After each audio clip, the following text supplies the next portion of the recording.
ચાલો એક એવી દુનિયાની કલ્પના કરીએ જ્યાં દરેક વ્યક્તિને ભલે ગમે ત્યાંથી આવતી હોય આગળ વધવાની અને સન્માનથી જીવવાની એક સરખી તક મળે. જુઓ, આ ખાલી એક સપનું નથી, આ એક ધ્યેય છે અને આજે આપણે એ જ ધ્યેયને સમર્પિત એક બહુ ખાસ દિવસ વિશે વાત કરવાના છીએ.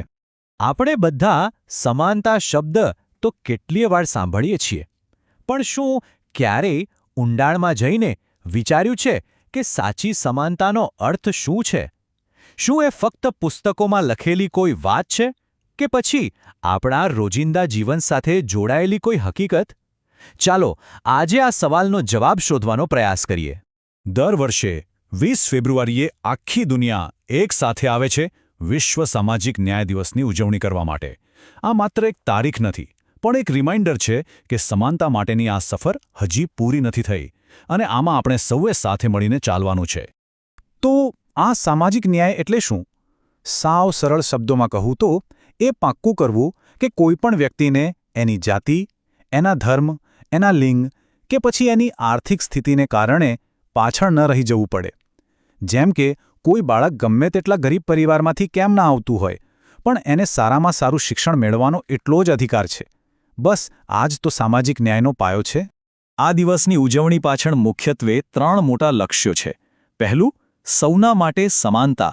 બીજું, દરેક વ્યક્તિના માનવ અધિકારોનું રક્ષણ થાય અને તેમને આગળ વધવા માટે યોગ્ય તક મળે.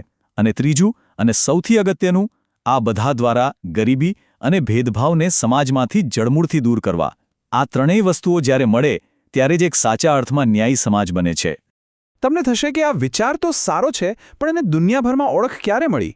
તો વાત છે 2007ની, જ્યારે યુનાઇટેડ નેશન્સ એટલે કે સંયુક્ત રાષ્ટ્રે 20 ફેબ્રુઆરીને સત્તાવાર રીતે વિશ્વ સામાજિક ન્યાય દિવસ તરીકે જાહેર કર્યો. અને એના માત્ર 2 વર્ષ પછી 2009થી આખી દુનિયામાં આ દિવસની ઉજવણી શરૂ થઈ ગઈ.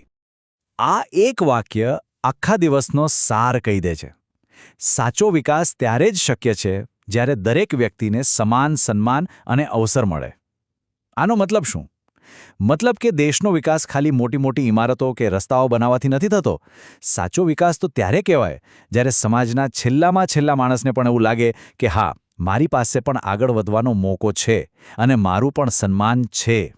અને હા, આ જવાબદારી માત્ર સરકારોની નથી, આ આપણા સૌની છે, દરેક નાગરિકની. જ્યારે આપણે આપણી આજુબાજુ કોઈ ખોટું થતું જોઈએ અને ચૂપચાપ બેસી રહીએ તો ક્યાંક ને ક્યાંક આપણે પણ એ અન્યાયના ભાગીદાર બનીએ છીએ. એટલે જ્યાં જરૂર હોય ત્યાં અવાજ ઉઠાવવો એ આપણી ફરજ છે.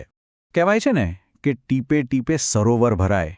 એક નાનકડું પગલું પણ જો બધા સાથે મળીને ભરે તો એ એક મોટી ક્રાંતિ લાવી શકે છે. તો ચાલો આજે આપણે સૌ એક સંકલ્પ લઈએ કે આપણે ફક્ત એક સારા સમાજની કલ્પના નહીં કરીએ, પણ એને હકીકતમાં બનાવવા માટે આપણો નાનકડો ફાળો પણ આપીશું. એક એવો સમાજ જે ખરેખર સૌનો હોય. તો યાદ રાખજો, સામાજિક ન્યાય એ કોઈ દૂરની વસ્તુ નથી. એની શરૂઆત આપણા પોતાના વિચારોથી, આપણા વર્તનથી અને આપણી આસપાસની દુનિયાથી જ થાય છે. સવાલ બસ એટલો જ છે કે શું આપણે આ બદલાવ લાવવા માટે તૈયાર છીએ?